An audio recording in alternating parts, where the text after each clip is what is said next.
Bonjour à chacun et chacune. Soyez les bienvenus au nom de Jésus-Christ, notre Seigneur et Sauveur sur notre vie, ainsi qu'à nos chers auditeurs.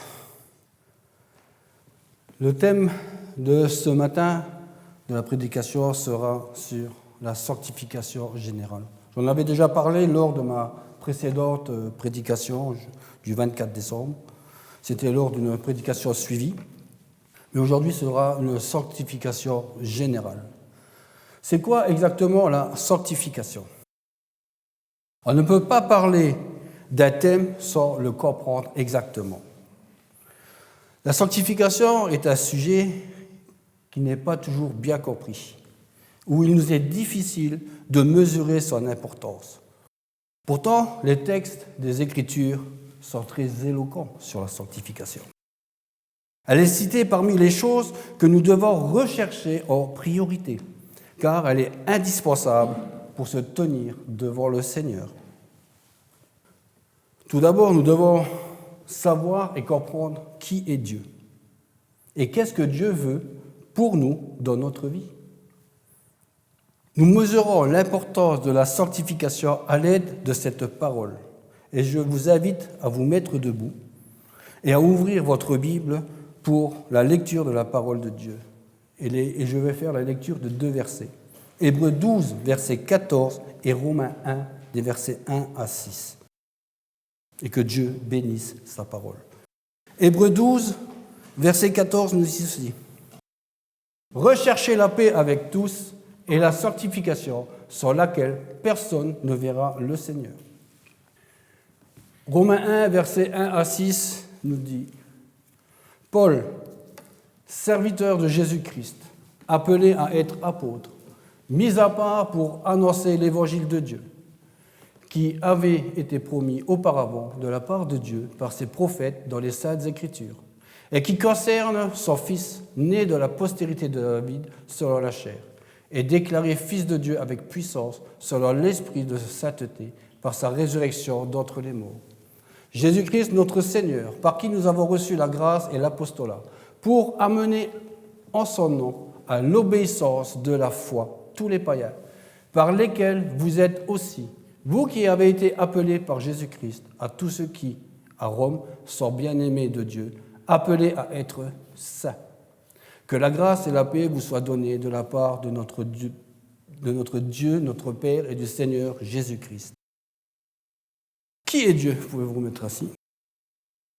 La Bible nous dit que Dieu est esprit, Dieu est infini, Dieu est éternel, Dieu est immuable, dans son être entier et purement existant. Il existe et n'a pas la possibilité de ne pas exister. Le fait que Dieu seul est existant par lui-même nous révèle 5 vérités à son sujet et sur sa nature. D'abord, il est le seul être qui existe par lui-même et le créateur de toutes choses. C'est ce que notre frère nous a introduit tout à l'heure lors de sa présidence. Jean 5, verset 26 nous dit ceci. « Car comme le Père a la vie en lui-même, ainsi il a donné au Fils d'avoir la vie en lui-même. » Et Paul nous dit en Acte 17, verset 25, « Il n'est pas servi, donc le « il » c'est Dieu, n'est pas servi par des mains humaines comme s'il avait besoin de quoi que ce soit. Lui qui donne à tous la vie, le souffle et toutes choses. » Dieu est le seul qui puisse dire « Je suis celui qui est » ou « Je suis celui qui suis », suivant les traductions. Il est pure existence, il existe par lui-même, et il est la source de tout ce qui existe. Il est sagesse, puissance, sainteté, justice, bonté et vérité. Les diverses perfections de Dieu ne représentent pas des éléments qui le composent, comme par exemple les Legos, où ce sont des petites briques qu'on met une sur l'autre pour former une forme ou un objet. Mais chacune des perfections de Dieu décrit son être entier. La sagesse, la puissance, la sainteté, la justice, tout ça sont Dieu lui-même en une seule et même pièce. dans les diverses perfections de Dieu ne représentent pas que des éléments qui le composent, comme j'ai dit les Legos, mais il y a encore d'autres perfections sont souvent appelées les attributs de Dieu, comme l'amour, la miséricorde, la patience. Tout cela forme qu'une seule personne, Dieu lui-même. Maintenant, premièrement, Dieu est saint. La sainteté de Dieu dans la Bible désigne la séparation d'avec ce qui est profane ou souillé. Cela veut dire que Dieu est séparé de tout ce qui est impur et mauvais, et qu'il est aussi pur et distinct de tous les autres. Nous savons tous que Dieu vit hors du temps, tout en étant dans le temps. La sainteté de Dieu, c'est l'absence de mal. Elle désigne la pureté de son être et de sa nature, ainsi que sa volonté et ses actions.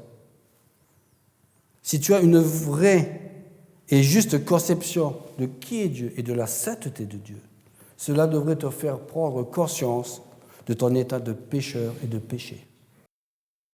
La première chose qui frappe ceux qui ont une relation avec Dieu par la foi lorsqu'ils ont cru, c'est la révélation de la sainteté de Dieu et la conscience de leur propre souillure. Et pour ceci, je vous ai choisi 2 exemples. Le premier, c'est Ésaïe 6, 1 à 13. Je ne l'ai pas affiché parce qu'il était trop long. Ésaïe 6, 1 à 13, tout le monde, je pense, vous savez qu'il nous parle de la vision d'Ésaïe, de la vision du Seigneur, du trône de la gloire. Ceci nous signifie la nature de la sainteté de l'Éternel proclamée par les séraphins qui l'entourent. Ils criaient « Saint, Saint, Saint est l'Éternel des armées. Toute la terre est pleine de sa gloire. » L'apôtre Jean a eu le même style de vision que Ésaïe 4, des versets 2 à 8, et je vous lirai simplement les versets 3 et 4, 7 et 8. Le verset 3 nous dit « Ce que Dieu veut, c'est votre sanctification, c'est que vous vous absteniez de l'impudicité. C'est que chacun de vous sache posséder son corps dans la sainteté et l'honnêteté. » Verset 7 il nous dit « Car Dieu ne nous a pas appelés à l'impureté, mais à la sanctification. » Et c'est là qui risque de faire un peu mal pour nous. C'est que celui qui rejette ces préceptes ne rejette pas l'homme qui prêche ou l'homme qui annonce l'Évangile, mais Dieu qui vous a appelé et donné son Esprit Saint.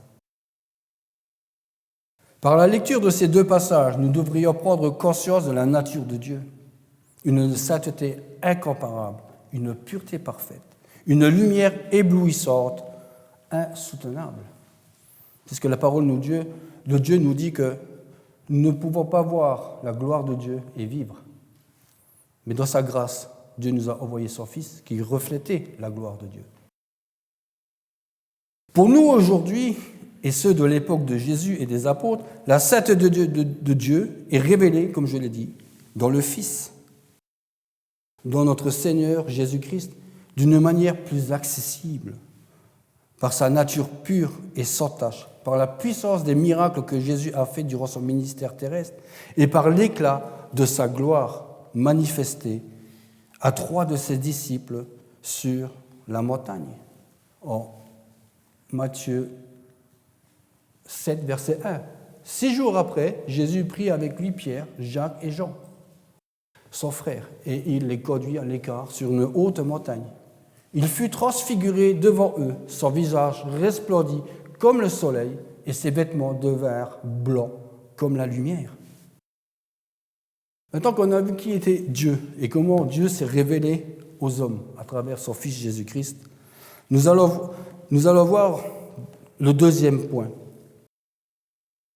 Mes amis et auditeurs, mon frère, ma sœur en Christ, la sainteté de Dieu constitue le point de référence du croyant dans sa vie et dans sa conduite. Et une question se pose. As-tu ce point de référence dans ta vie? Et le deuxième point de référence dans notre vie, c'est la sainteté. La sainteté est un concept divin. Dieu seul est parfait, saint. Si nous voulons savoir ce qu'est la sainteté de Dieu, nous devons regarder à lui. Et comment pouvons-nous regarder à la sainteté de Dieu? À travers la Bible. Quoique notre connaissance humaine est bien limitée dans ce domaine comme dans d'autres. Hébreux 12, verset 14 nous dit « Recherchez premièrement la paix avec tous et la sanctification sans laquelle personne ne verra le Seigneur. » Ce verset nous dit, premièrement, de rechercher la paix avec tous. Et ce que nous devons comprendre ici, c'est que personne ne verra le Seigneur sans la sanctification. Mais il est possible de voir le Seigneur même si on n'est pas en paix avec tous. Qu'est-ce que nous lisons dans ce verset? Il est écrit « Recherchez la paix avec tous, sans lesquels personne ne verra le Seigneur ». C'est ce qui est écrit? Non, il est écrit « sans laquelle ». Laquelle, c'est la sanctification. Et c'est au singulier. Nous ne verrons le Seigneur. Il est vrai que nous devons rechercher la paix avec tous. Mais en réalité, c'est une recherche qui est peine perdue pour nous. Pourquoi? Parce que dans la vie, il y aura toujours des personnes méchantes qui ne vous aiment pas, qui ne pensent qu'à vous calomnier, à vous injurier. Et cela s'appelle des ennemis subis. Tu fais tout pour avoir la paix avec ces personnes-là, et pourtant, ça ne marche pas. Parce qu'ils ont décidé de ne pas t'aimer.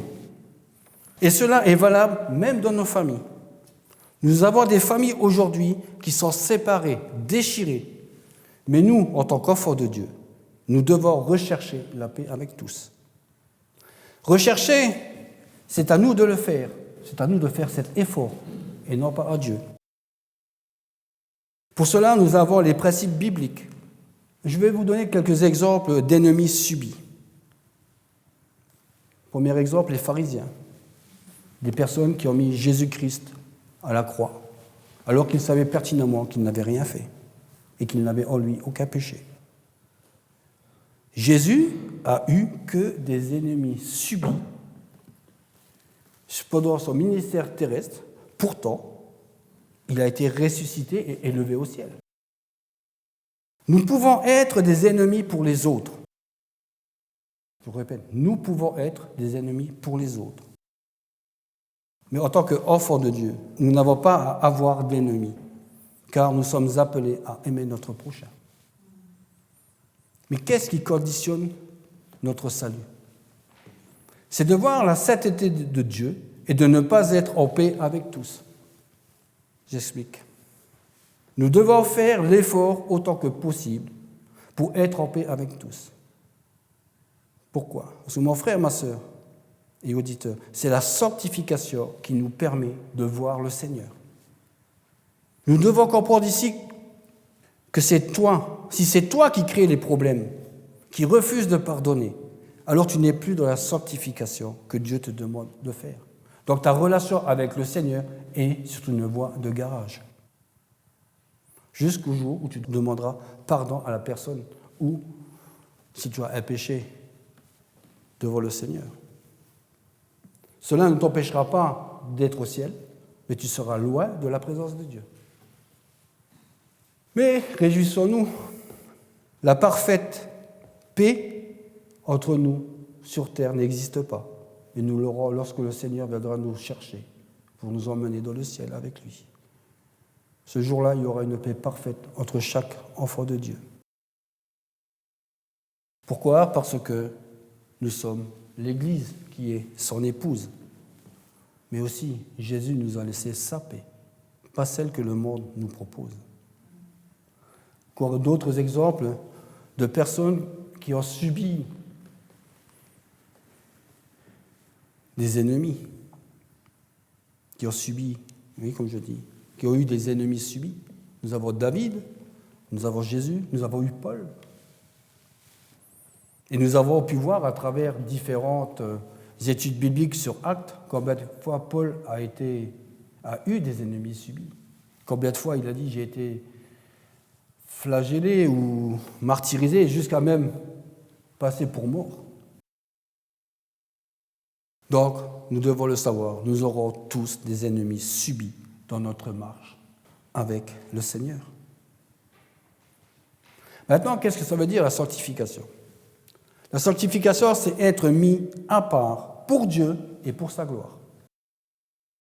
La racine du mot hébraïque de la sanctification signifie sainteté ou saint.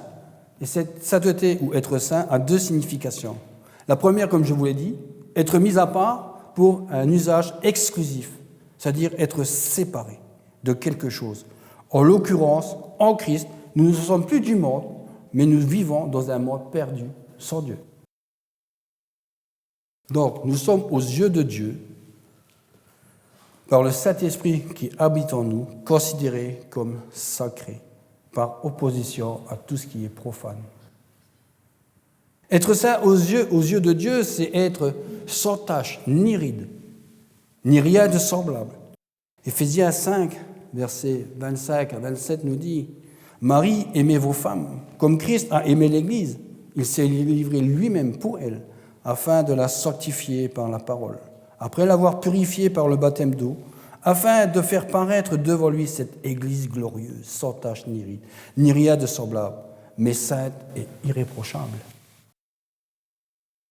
2 Corinthiens 7, verset 1 nous dit « Purifions-nous de toute souillure de la chair et de l'esprit, en achevant notre sainteté ou notre sanctification dans la crainte de Dieu. » Cela veut dire que nous avons notre part à faire dans cette marche de la sanctification. Une autre parole de Paul qui nous donne une idée très forte de ce qu'est la sainteté de Dieu en 1 Timothée 6, verset 16. « Qui seul possède l'immortalité, qui habite une lumière inaccessible, que nul homme n'a vue ni ne peut voir, à qui appartient l'honneur et la puissance éternelle. » Encore une fois, un verset qui nous présente la sainteté de Dieu. Maintenant, nous avons une notion assez précise de ce que signifie être saint. La sainteté, c'est être séparé du péché d'une manière absolue, être dans un état de pureté parfaite. Nous comprenons bien que Dieu seul est parfait en toutes choses et saint en toutes choses. Mais que pour nous, en tant qu'enfants de Dieu, il nous est impossible d'atteindre cette perfection parce que nous avons encore un corps corruptible. Ce corps corruptible sera transformé en un corps incorruptible le jour où nous serons dans la présence du Seigneur lorsqu'il viendra nous chercher. Cependant, il nous appelle à être saints. Mais comment est-ce possible d'être saints? Nous sommes devenus saints aux yeux de Dieu. Le jour de notre conversion, nous avons reçu le Saint-Esprit. 1 Pierre 1, des versets 1 à 4 dit « Mais puisque celui qui vous a appelé est saint, vous aussi soyez saints dans toute votre conduite. Selon il est écrit, vous serez saints, car je suis saint. » Qui est celui qui nous a appelés à la sanctification? Qui nous a appelés, oui, à la sanctification. C'est le Dieu de paix, que nous avons vu dans la prédication suivie en 1 Thessaloniciens 5, des versets 23 et 24. C'est lui qui nous sanctifie, puisque nous sommes des vases d'argile devenus des vases d'honneur. Et tout ça par la manifestation de la grâce de Dieu en nous. C'est quoi la grâce de Dieu en nous? C'est le Saint-Esprit que Jésus-Christ nous a promis pour toute personne qui croit en l'œuvre de lui. Mon frère, ma sœur et auditeurs, et cela est valable pour le non-croyant aussi. La mise à part de Dieu avant la naissance est valable pour tous. On appelle ça la prédestination. Pourquoi? Parce que Dieu, dans sa présence, sait qui va lui appartenir et comment. J'explique. Nous avons notre part à faire, et comme je vous l'ai déjà annoncé la dernière fois, Dieu ne s'imposera pas et ne s'imposera jamais. La mise à part avant notre naissance s'est manifestée lorsque nous avons cru en l'œuvre de Jésus-Christ à la croix. Donc, cette mise à part que Dieu avait prévue pour tous à la base s'est manifestée lorsque nous avons cru par la foi. Si tu refuses de croire au plan rédempteur de Dieu par l'œuvre de Jésus-Christ à la croix pour te pardonner tes péchés et avoir la vie éternelle par la foi, alors l'œuvre de Dieu ne s'appliquera jamais pour toi dans ta vie. Nous ne prêchons pas la double prédestination, parce que ça n'existe pas. Certains le prêchent, mais ça n'existe pas. Sinon, ça ferait un Dieu qui est méchant, qui n'aime pas sa créature. Parce que Dieu nous a tous appelés à être sauvés en Christ par la foi. Mais nous devons croire pour vivre cette prédestination. Et dans cette prédestination, il y a la part de l'homme, c'est-à-dire la foi. Et la foi vient de ce que l'on entend, et ce que l'on entend vient de la parole de Dieu. Dieu nous a laissé sa parole. Il ne va pas la lire à votre place.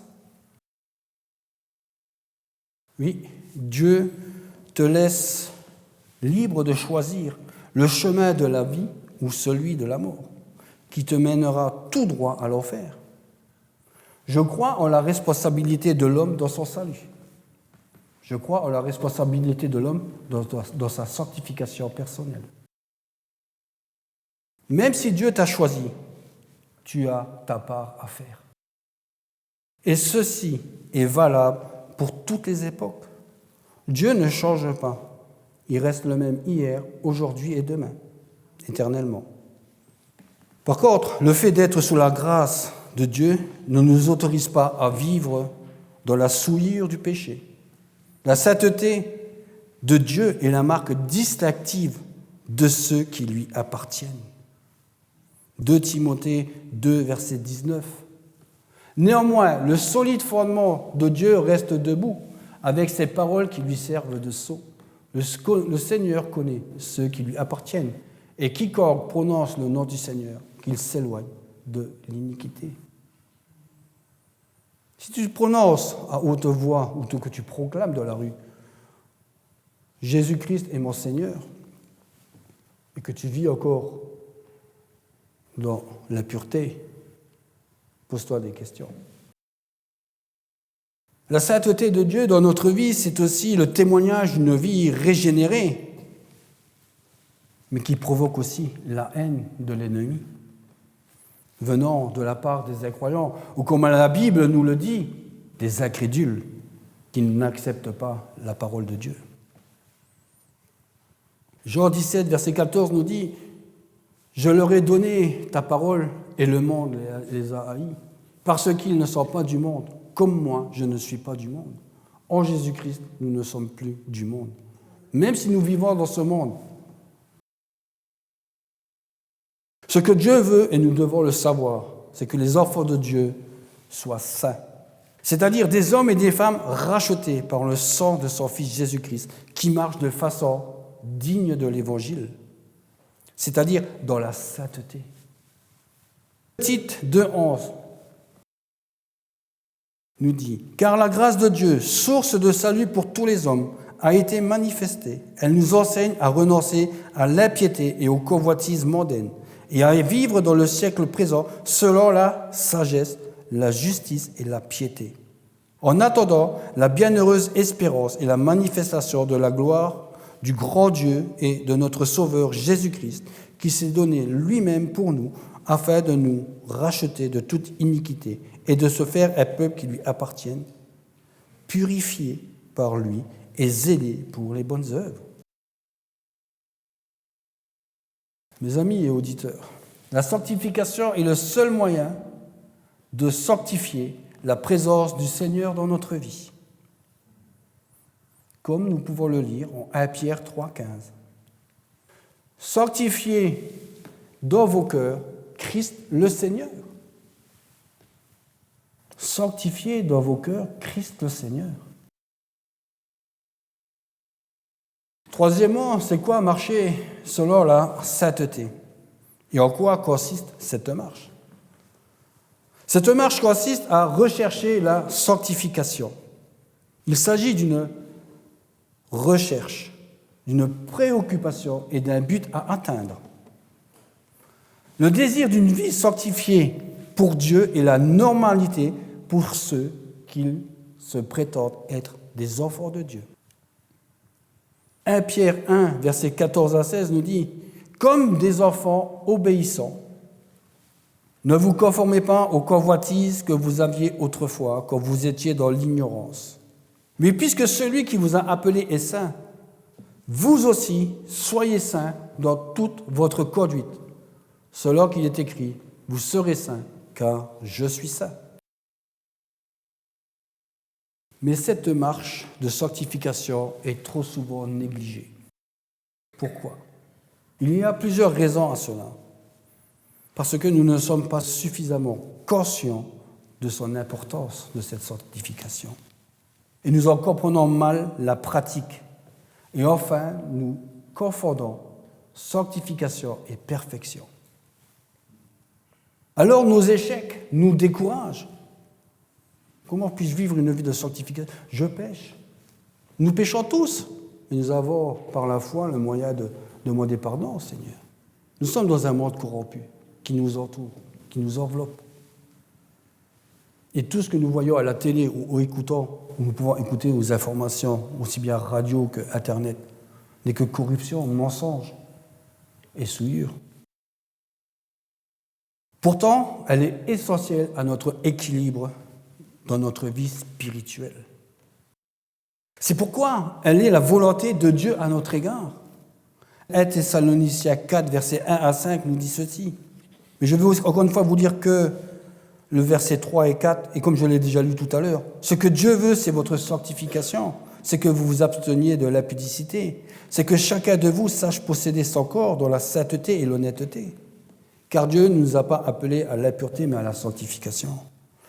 Celui donc qui rejette ses préceptes ne rejette pas un homme, mais Dieu, qui vous a aussi donné son Esprit Saint. Trop souvent, les églises prêchent inlassablement que Dieu est amour, qu'il aime les pécheurs. C'est vrai, Dieu aime les pécheurs, mais il n'aime pas leurs péchés. Pour les pécheurs, Jésus est mort à la croix pour nous sauver du péché. Mais il n'y a pas que ça.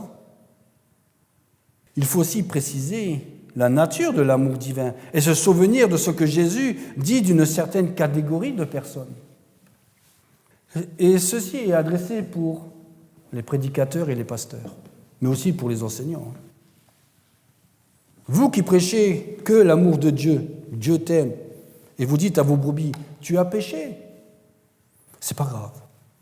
Tu vis dans le désordre, c'est pas grave, Dieu t'aime. Vous oubliez que vous serez plus sévèrement punis et plus sévèrement jugés que vos brebis. Pourquoi ? Et là, j'invite les prédicateurs et les pasteurs et les enseignants à méditer sur la parole de Dieu en Matthieu 7, des versets 22 à 23, qui dit ceci.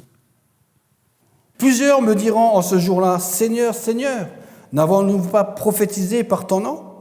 N'avons-nous pas chassé des démons par ton nom ? Et n'avons-nous pas fait beaucoup de miracles par ton nom ? Alors je leur dirai ouvertement, c'est Dieu qui parle, c'est Jésus qui parle, je ne vous ai jamais connu. Retirez-vous de moi, vous qui commettez l'iniquité. Alors je dis à ces personnes, repentez-vous et annoncez la vérité de la parole de Dieu. Oui, mes amis, le salut que nous avons reçu par grâce, par la foi en Jésus-Christ à la croix, et ressuscité le 3e jour, et qui a été élevé au ciel, ne nous dispense pas d'une conduite sainte, au contraire. C'est pas parce que j'ai cru en Jésus-Christ, que j'ai la vie éternelle, que je peux vivre comme je veux. Nous devons faire ce que Dieu nous demande à travers sa parole. Tite 2,11 nous dit « Car la grâce de Dieu, source de salut pour tous les hommes, a été manifestée. Elle nous enseigne à renoncer à l'impiété et au convoitise mondaine, et à vivre dans le siècle présent selon la sagesse, la justice et la piété, en attendant la bien-espérance et la manifestation de la gloire du grand Dieu, de notre Sauveur Jésus-Christ, qui s'est donné lui-même pour nous, afin de nous racheter de toute iniquité et de se faire un peuple qui lui appartienne, purifiés par lui et zélés pour les bonnes œuvres. Dans la Bible, il est écrit en Marc 9, 43 à 48, il est écrit ceci. Et ça nous concerne directement. Si ta main est pour toi une occasion de chute, coupe-la. Mieux vaut pour toi entrer manchot dans la vie que d'avoir les deux mains et d'aller au paradis? Non, dans la géhenne. Dans le feu qui ne s'éteint point. Si ton pied est pour toi une occasion de chute, coupe-le. Mieux vaut pour toi entrer boiteux dans la vie que d'avoir les deux pieds et d'être jeté dans la géhenne, dans le feu qui ne s'éteint point. Et si ton œil est pour toi une occasion de chute, arrache-le. Mieux vaut pour toi entrer dans le royaume de Dieu, n'ayant qu'un œil, que d'avoir deux yeux et être jeté dans la géhenne, où leur ver ne meurt point et où le feu ne s'éteint point. Nous avons là un avertissement. Et là, c'est Jésus qui parle, et il insiste sur la nécessité de se séparer du mal, en pensée ou en intention. Alors, sanctifiez-vous, c'est un ordre impératif de Dieu. C'est Dieu qui le donne, qui donne cet ordre. Sanctifiez-vous. 2 Corinthiens 6, 17 nous dit ceci. C'est pourquoi sortez du milieu d'eux et séparez-vous, dit le Seigneur. Ne touchez pas à ce qui est impur, et je vous accueillerai. Je serai pour vous un père, et vous serez pour moi des fils et des filles, dit le Seigneur Tout-Puissant. Ayant donc de telles promesses, bien-aimés, purifions-nous de toute souillure, de la chair et de l'esprit, en achevant notre sanctification dans la crainte de Dieu. Et ce verset est suivi d'une promesse, celle d'une relation entre Dieu et ses enfants. Et on retrouve cette promesse, qui est à peu près du même style que 2 Corinthiens 6, 17, en 1 Pierre 14, verset 21. Je serai pour vous un père, et vous serez pour moi des filles et des fils, dit le Seigneur Tout-Puissant.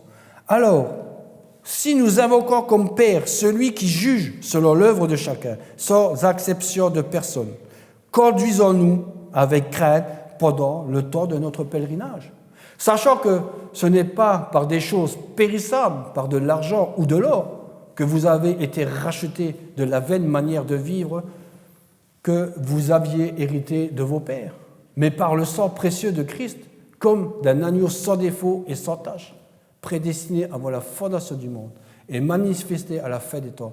À cause de vous, qui par lui, croyez en Dieu, lequel l'a ressuscité des morts, il lui a donné la gloire, en sorte que votre foi et votre espérance reposent sur Dieu. Et pour terminer ce thème général de la sanctification, sachez que c'est Dieu qui nous sanctifie. Parce que l'intervention de Dieu dans notre sanctification est un élément capital qui la rend possible. Car sans lui, et malgré tous nos efforts et de bonne volonté, nous n'y arriverons jamais. 1 Thessaloniciens 5, 23 et 24 nous dit que le Dieu de paix vous sanctifie lui-même, tout entier, et que votre être, esprit, l'âme et le corps soient conservés irrépréhensibles lors de l'avènement de notre Seigneur, Jésus-Christ. Celui qui vous a appelé est fidèle, et c'est lui qui le fera. C'est lui qui nous aide dans notre sanctification par le Saint-Esprit, lorsque nous avons par la conversion de notre foi. Alors, à ce moment-là, commence un processus spirituel. Il nous a laissé sa parole. Dans une de ses prières, Jésus dit à son Père, « Sanctifie-les par ta vérité. » Et la parole est vérité. En Jean 17, 17. La parole de Dieu nous sanctifie. Elle nous enseigne le discernement du vrai de ce qui est faux, de ce qui est bien, de ce qui est mal, ce qui est juste de ce qui est injuste. Elle est l'épée de l'esprit qui agit en ceux qui croient, les pénétrant au plus profond de l'âme et de l'esprit. L'erreur à ne pas faire, c'est d'essayer de nous sanctifier par nous-mêmes, avec nos propres forces, de croire que Jésus le fera seul. Mes amis, pour que notre sanctification marche, Il faut l'association des deux, Dieu et nous. Mais le problème vient souvent de nous, parce que nous ne respectons pas ce que dit la Bible. Tu sais pourquoi tu viens à l'église et pourtant tu ne changes pas. Parce que tu écoutes l'homme de Dieu qui prêche et qui insiste toujours sur les mêmes choses. Mais mon frère, ma sœur et auditeur, entends ce que Dieu dit à travers celui qui prêche, qui annonce la parole de Dieu. Alors tu prendras des décisions et ta vie changera. Seulement et seulement si tu cherches Dieu réellement de tout ton cœur, alors Dieu t'amènera progressivement dans sa destinée, qui est pour toi la sanctification et la vie éternelle. Si tu aimes Dieu et tu le recherches de tout ton cœur, tu dois grandir en maturité spirituelle. Alors il y aura une évolution dans ta sainteté. Pour servir Dieu dans la sainteté, il te faut atteindre un niveau où ce n'est plus le service que tu fais, mais tu es devenu l'épouse de Christ dans l'Église. Et pour arriver à ce niveau d'épouse dans l'Église, il y a 3 niveaux de sainteté. Le premier niveau, c'est la sanctification du parvis, c'est-à-dire le corps. J'ai pris le parvis pour l'exemple comme le temple. Parvis extérieur, parvis intérieur, le lieu très saint. Et le corps est le parvis extérieur du temple. C'est un enfant de Dieu qui ne vit pas dans le péché. Sont inclus dans le parvis les choses élémentaires de la vie courante, du croyant. Tu peux être un pasteur, avoir 30 ans de vie chrétienne et avoir des problèmes dans plusieurs domaines du péché. Je ne vais pas tous les citer. Mais si tu es encore au niveau du péché de la chair, aux yeux de Dieu, tu es encore un bébé spirituel. Le deuxième niveau de sanctification, c'est la sanctification de l'âme. Pourquoi ? Parce que dans l'âme, on y retrouve l'orgueil. On y retrouve le cœur non brisé. Est-ce que ton âme est purifiée ? Est-ce que tu laisses la parole de Dieu te transformer ? Oui, mes amis, lorsque l'âme est sanctifiée, les paroles sont sanctifiées. Tu ne parles plus pareil, de la même façon. Parce que la parole de Dieu que nous avons sous la main, c'est-à-dire la Bible, nous purifie. Puisque nous appelons à la parole de Dieu l'eau de la parole qui nous purifie. Mais si tu as de la rancune, de l'orgueil encore en toi, la médisance, des murmures, tu es encore un bébé spirituel. Tu n'as pas atteint la maturité spirituelle. Tu peux être un pasteur, un prédicateur ou un très grand missionnaire. Mais si tu as encore de la rancune ou de l'orgueil, tu es encore un bébé spirituel. Mais là où il faut faire attention, c'est je ne peux ne pas pécher par mon corps. Je ne peux ne pas pécher par la parole, mais je peux pécher par les pensées. Et ça, c'est le 3e niveau, la pensée. 3e niveau de la sainteté, la pensée. Un bon usage des Écritures consiste à diriger nos pensées, nos sentiments et notre foi vers Dieu et son Fils Jésus-Christ, afin de nous amener premièrement à l'obéissance, nous rendant captifs de Christ. 2 Corinthiens 10, verset 5 nous dit « Nous renversons les raisonnements et les hauteurs qui s'élèvent contre la connaissance de Dieu et nous amenons toute pensée captive à l'obéissance de Christ. » Pourquoi ? Parce qu'en Christ, nous ne sommes plus maîtres de notre corps. Nous ne sommes plus maîtres de nos pensées. La Bible renferme de nombreux enseignements, d'exhortations, de promesses divines, d'exemples et de témoignages encourageants. Et la lecture de la parole de Dieu produit et augmente la foi qui conduit à vivre une relation intime avec Dieu notre Père et avec le Seigneur Jésus-Christ, notre Sauveur, par le Saint-Esprit qui habite en nous. Nous avons tous besoin, et à plus forte raison, ceux qui sont dans la souffrance, qui ont des épreuves dans la vie, d'établir une relation spirituelle. Relation que nous négligeons souvent ou que nous ne savons pas conserver. Et savez-vous comment s'appelle cette relation? Cette relation particulière. Ça s'appelle la communion. Notre communion avec Dieu le Père, à travers l'œuvre de Christ par le Saint-Esprit. Si nous la laissons agir en nous, nous connaîtrons la paix et la joie. Et comment permettre à l'Esprit de Dieu de produire cet état intérieur dont nous avons tant besoin dans notre vie? Pour cela, nous devons prendre conscience et de reconnaître notre besoin quotidiennement de Dieu dans notre vie. Ensuite, vient la recherche de Dieu et de Dieu notre Père et de Christ notre Seigneur à travers la prière, avec nos propres mots, que le Saint-Esprit inspire en chacun de nous. À ça, nous ajoutons la lecture de la parole de Dieu, c'est-à-dire la Bible, les études bibliques, et avec la réflexion, la méditation et l'assiduité de ce que nous pouvons lire dans la parole de Dieu. Et tout ceci est une œuvre de chaque jour.